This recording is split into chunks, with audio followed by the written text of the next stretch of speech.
Hey, fellow Salisbury University family, my name is Tristan. I'm here ready to talk to you about the famous topic of the drinking age being lowered back down to 18. It was in 1984 when the drinking age had been risen to 21 and over.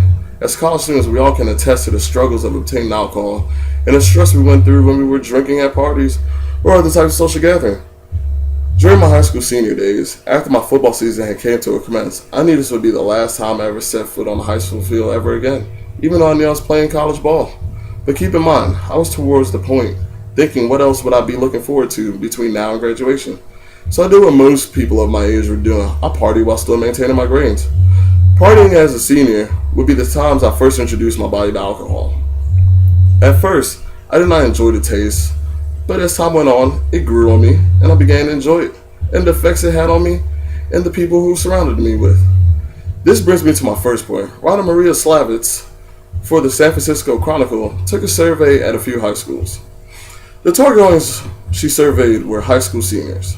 Her statistics show that 80% of kids had admitted to taking at least one drink of alcohol, and 50% say they've consumed alcohol in the last month. With this being said, most high school seniors are 18. And being 18, you are gaining vast amounts of responsibilities of adulthood to vote, smoke cigarettes, serve on juries, get married, sign contracts, be prosecuted as adults, and join the military, which includes risk one's life. So pretty much you can start making life decisions at 18. So why can't you drink at age 18? With the drinking age at 18, it would make alcohol less of a taboo for adults newly entering college and the workforce, take away from the thrill that many young people get from breaking the law, and make alcohol consumption a more normalized activity done in moderation, and would also be good for the economy purposes. Because more people would legally be able to drink in bars, restaurants, and other licensed establishments. Revenue will increase for private business owners. The greater amounts of tax revenue will be collected by the government. Now, besides all of that informative, persuasive knowledge, I like to give you some personal views and some of my stories. Coming into college, we all come in with the excitement of, yes, I'm away from my parents, and finally I have freedom. I can do just about anything I want. We all know that's how we come in, there's no denying it. First thing we tend to do after we pack our stuff away is to meet up with the friends we met at orientation and plan to get alcohol and find a party. See, when I came to Salisbury, I never had that problem of finding someone to get alcohol when I had roommates who were 21, since I lived in an apartment instead of the dorms first. Not many of us get that opportunity, but I did. With that, you enter into your first week of school coming around, and after going through a stressful week of syllabus and doing homework, getting back to the mood swings after a nice summer, you just look forward to Friday and Saturday to rage and have fun with your other college mates. Everyone is partying, having a good time, and then the cops come and try to ruin all of our fun every weekend. They always claim that they are trying to help us, and my always smart remarks is that we are not hurting anyone but ourselves. That you should just worry more about the community and the crime that comes with it, because we all know how Salisbury is. With that, we're just a couple of intoxicated kids. Granted, I have never been caught or cited for alcohol due to the fact that I run or I'm smart and I put my drink down.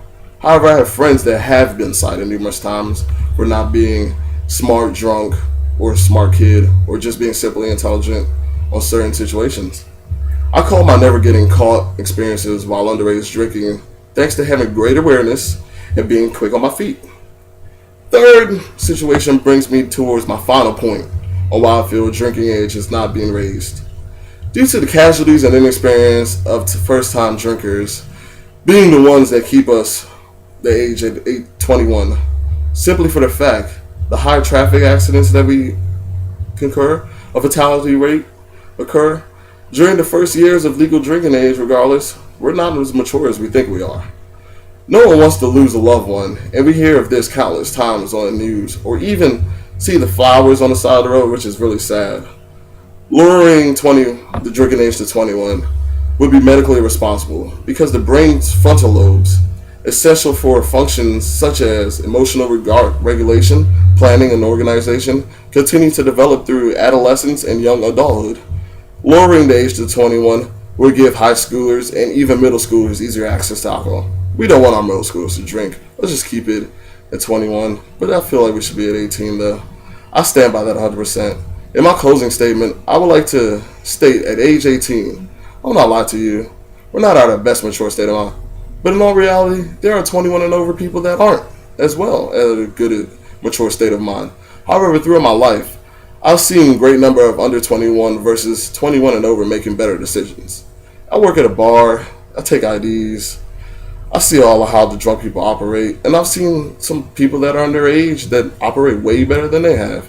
But the drinking age being raised can help in the government standpoint, could possibly help the country eliminate the points of recession.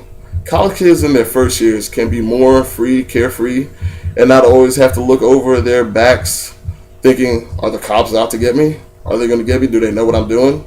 More chances they do now. But sometimes they're lenient and let you go. The responsible should only drink is a terrible saying.